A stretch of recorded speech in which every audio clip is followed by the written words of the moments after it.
Hey, Eagle fans, it's EaglefanKarl, and welcome to the 2020 season and Lincoln Financial Field, as you see around me.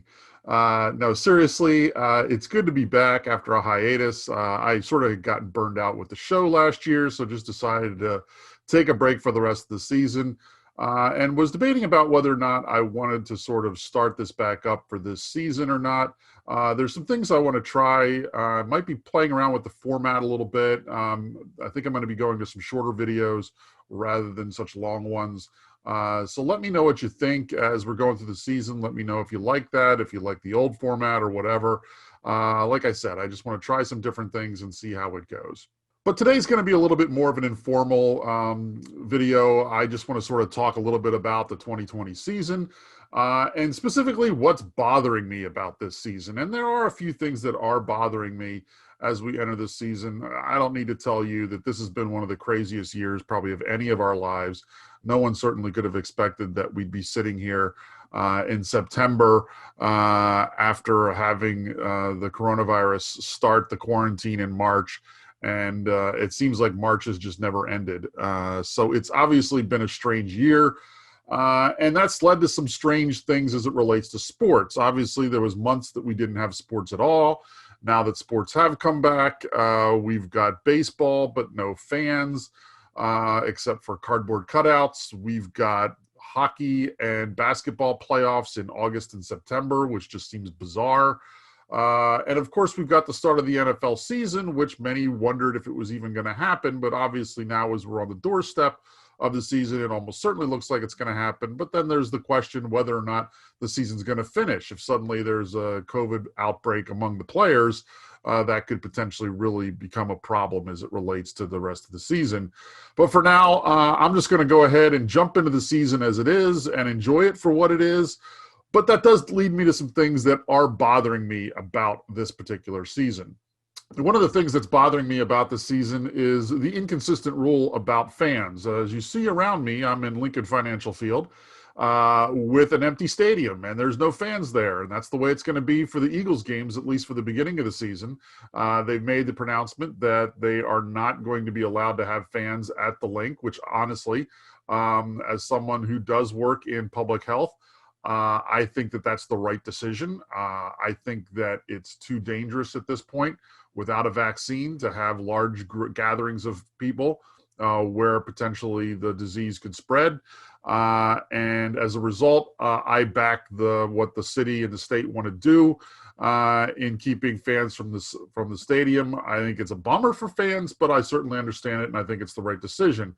The problem I have with it is it leads to some inconsistent rules around the NFL, and that could ultimately lead to a lack of competitive balance.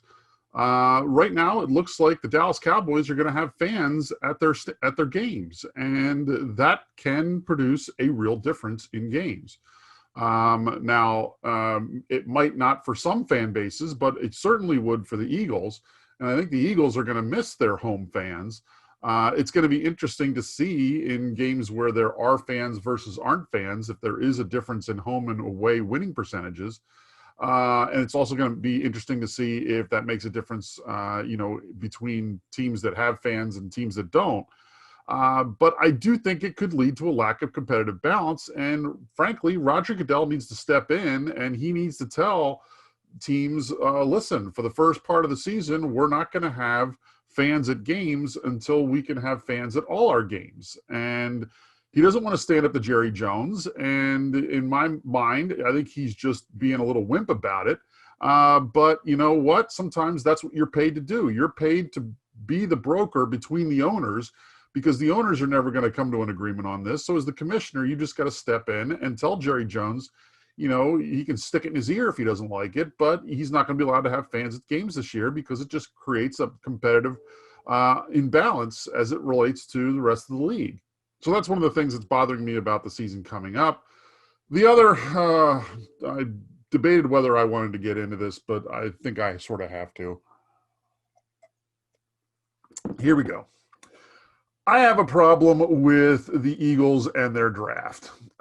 Specifically, I have no problem with Jalen Reagor, maybe not necessarily the receiver I would have picked, but from all accounts, it sounds like once he works out the little injury he's got right now, that he might be a really good draft pick. So I'm going to leave that one to the side. I have a major problem, and what's really bothering me going into this season is the Eagles drafting Jalen Hurts, what that means for the franchise, what they think about Carson Wentz, and frankly, everything they've done over the last few years. I think they've gotten too cute for themselves. I think it's a terrible pick. I think it potentially could create major problems in the locker room. And it's just there's already been issues with Carson and some of the guys on the team that were in the Folesian Society. And hopefully eventually those will all be moved on. But what you've done is potentially create a new problem now, because if Wentz does miss a game or two and Hurts comes in and does well, you might have guys in the locker room saying they'd rather have Hurts than Wentz. And I just think that that's a major mistake. You had your second round draft pick. Why not get another weapon for your quarterback? Give your quarterback a chance to be successful. If you think he's injury prone, then why did you just give him a huge extension? If you want to have a viable backup, i.e. someone that can actually do something, not like Josh McCown, why not just go ahead and sign the veteran of the year sort of thing, where you have someone that can actually play a little bit still and win you a game or two if you need to, and be a bridge to get your starting quarterback back if that happens. But you don't need to put a rookie in that situation. A rookie's not going to be able to do that. Sign a veteran like Joe Flacco, who was available at the time of the draft. You could have certainly signed someone like him. And before people start talking about, oh, he's going to cost more than Hurts, he only cost the Jets $1.5 million. You're paying Hurts $1.1. It's $400,000 difference. It's not that big of a difference on your salary cap.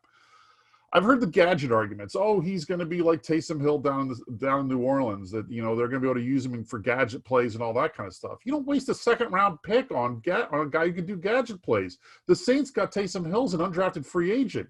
That's worth getting a gadget player, not someone who you're using a second round pick on. And for people who are saying you're going to be able to flip them later for draft collateral, what are you hoping to get? A first-round pick is the only way it's an upgrade. If they had drafted Hurts in the third round, maybe I'd been okay with it, because then you could argue maybe you get a second-round pick for him, and that way it's sort of an upgrade. But the second-round pick was way too high on this, and I think they got way too cute for themselves. They view themselves as this quarterback factory that is going to be able to, really make him into something. But unless you get a first-round draft pick for him, it's a waste. And if he's the future of the franchise, then what are you doing with Carson Wentz? I really think Carson Wentz is a great quarterback. You guys know I'm a huge Wentz fan. And I really think you're just undercutting what you're trying to do with him at the quarterback position. And I think it just shows that you're probably just a little bit too smart for yourself, and you're trying to overthink this. It was great being able to pay a lot of money for a backup when you had Wentz on his rookie deal. He's not on his rookie deal anymore, and you've got a lot of money in the quarterback position.